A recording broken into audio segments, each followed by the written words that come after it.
Hello students of class 6, how are you? I think all of you are fit and fine. I am your Muhua ma'am and today is SST class and I will discuss the first chapter, history, first chapter, information about the past. So all of you open your books, page number 9. Information about the past. At first we discuss history and prehistory. So now what is history? The term history has been derived from the Greek word historia, which means inquiry or research. History is the study of change over time and progress from the past to the present world. It can be defined as a systematic description of the past events. It is based on facts and not on imagination. It helps us to learn about the great people, culture, art and architecture of the earlier times. History motivates us to make the present world a better place to live in. Okay. And prehistory refers to that period when the art of writing was unknown. Our information about prehistory depends upon the remains of tools, bones and weapons that have been excavated. We learn about the age of artifacts through carbon dating. There were many instances such as the discovery of fire and the invention of the wheel that occurred in the prehistoric period. This means that we have no idea of when exactly these developments took place. Now question is, what is carbon dating? Carbon dating is a method of estimating the age of materials. This method, developed by Willard F. Libby, can date samples that are as old as 50,000 years. It has proven to be useful in archaeology, geology, geophysics and other branches of sciences.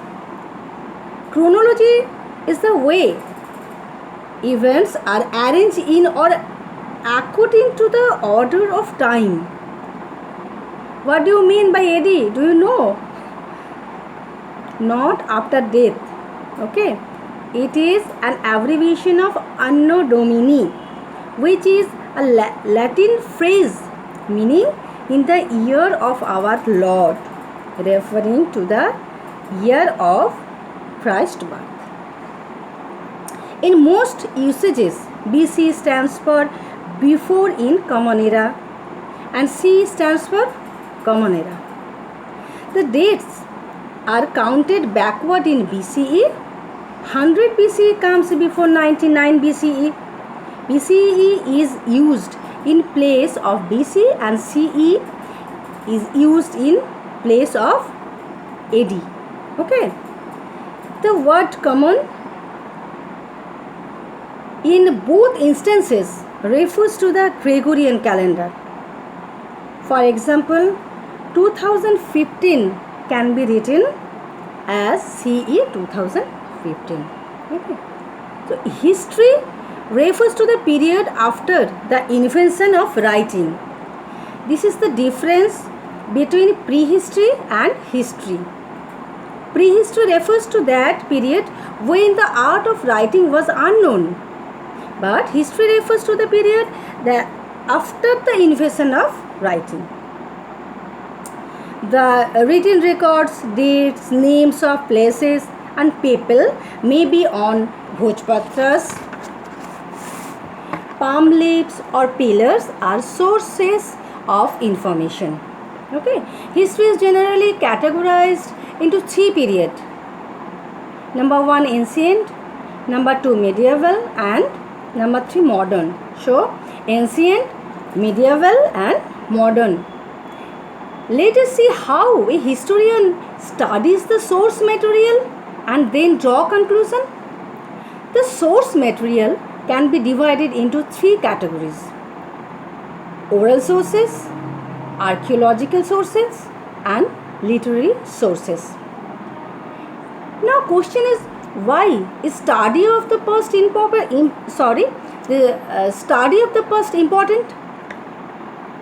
The study of the past is important so as to know more about our ancestors and the society of those times, how they lived, what they ate, what they wore, their beliefs and faiths, their art and crafts, etc.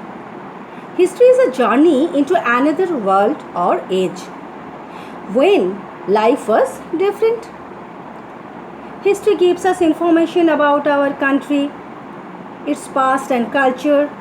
It helps us understand people and societies and provides moral understanding.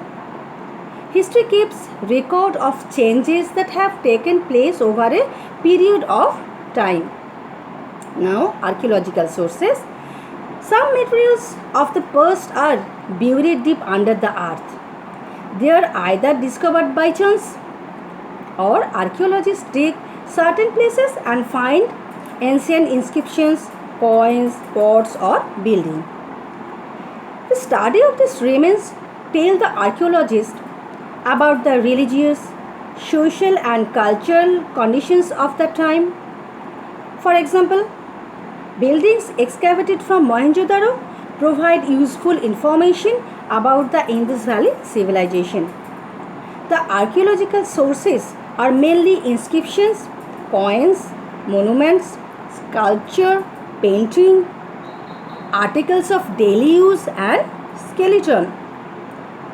Inscriptions are the writing which are engraved on rock, pillars, clay tablets, the wall of the temples and caves, but not on paper. Okay. They tells us about the kings, their empires, achievements, as well as the society and the language of that period. The inscriptions of Ashoka's period tells us about his achievements in the field of administration and the steps that he took, like buildings, hospitals, wells, etc., for the welfare of the public. The inscriptions were put up in places where the common people could read them easily. Now, question is, what is epigraphy? The study of inscriptions is called epigraphy. So, students, I think you have no problem in this portion. It is your homework. You read it very well, and next day I will discuss the rest portion of this chapter. Okay. Okay. Bye.